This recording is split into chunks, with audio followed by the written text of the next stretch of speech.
দিল্লির গুরগাঁওয়ে পড়াশোনা করতে গিয়ে ধর্ষণ ও শারীরিক মানসিক নির্যাতনের শিকার হয়েছেন ত্রিপুরার এক ১৯ বছর বয়সী ছাত্রী। ঘটনাটি প্রকাশ্যে আসতেই তীব্র প্রতিক্রিয়া সৃষ্টি হয়েছে গোটা দেশ এবং রাজ্যে। বিষয়টি নিয়ে সরব হয়েছে সারা ভারত গণতান্ত্রিক নারী সমিতি।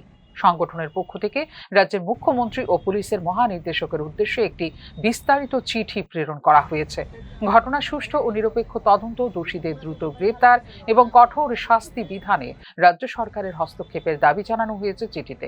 পাশাপাশি আক্রান্ত ছাত্রের নিরাপত্তা, চিকিৎসা ও মানসিক পুনর্বাসনের ব্যবস্থা নিশ্চিত করার আহ্বান জানিয়েছে সংগঠন। রাজ্যের বাইরে পড়াশোনা করতে যাওয়া ছাত্রছাত্রীদের নিরাপত্তা নিশ্চিত করা শুধু সংশ্লিষ্ট রাজ্যের নয়, নিজ রাজ্য সরকারেরও নৈতিক দায়িত্ব বলেও জানিয়েছে সংগঠন। আমরা সর্বভারতীয় সংবাদপত্রে লক্ষ্য করলাম, আমাদের ত্রিপুরা রাজ্যের একটি ছাত্রী ১৯ বছরে বিটেক পড়তে দিল্লি মহানগরীর গুরগাঁওয়ে পড়াশোনা করতে গেছে, বিটেক পড়তে গেছে। বিটেক পড়াকালীন তার সাথে একটি ছেলের বন্ধুত্ব হয়। সেই বন্ধু ছেলেটি তার উপর অকথ্য নির্যাতন চালায়। ৩ দিন যাবৎ তাকে একটি ঘরে বন্দি করে রাখে।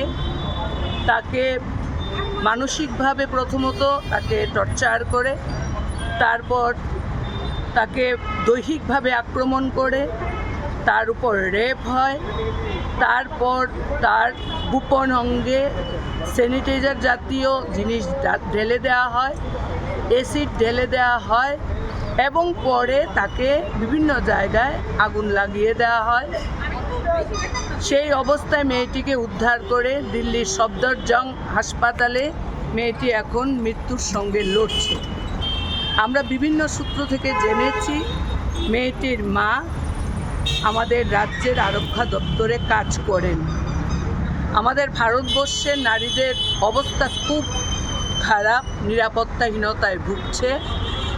আমরা রাজ্যের মুখ্যমন্ত্রী, রাজ্যের মহানির্দেশক পুলিশের, ওনাদের সাথে সকাল থেকে আলোচনা করেছি যে আমাদেরকে একটু সময় দেওয়ার জন্য। ওনারা বলেছেন যে চিঠি না দিলে পর ইত্যাদি ইত্যাদি বলেছেন, এখন হবে না, মুখ্যমন্ত্রী মোবাইল রিসিভ করেন না, ওনার অফিস থেকে জানানো হয়েছে। তো বাধ্য হয়ে আমরা আজকে মুখ্যমন্ত্রীর উদ্দেশ্যে এই খোলা চিঠি আমরা দিলাম এবং আমরা আনন্দিত।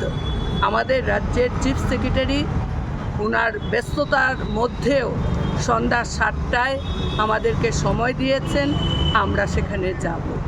আমাদের দাবি আমাদের ভারতবর্ষের নারীদের যে সুরক্ষার প্রশ্ন, সেই সুরক্ষা সুনিশ্চিত করতে হবে, নিরাপত্তা দিতে হবে।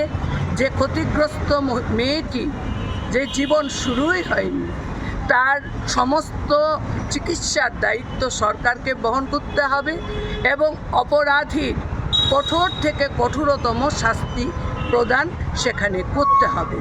আমরা দেশের সরকার, রাজ্য সরকারের আমরা হস্তক্ষেপ দাবি করছি, সেই ক্ষেত্রে যেন প্রয়োজনীয় ভূমিকা সেখানে গ্রহণ করে। তার জন্যই আমরা আজকের এই খোলা চিঠি স্বল্প সময়ে আমরা এখানে পাঠালাম সরকারকে।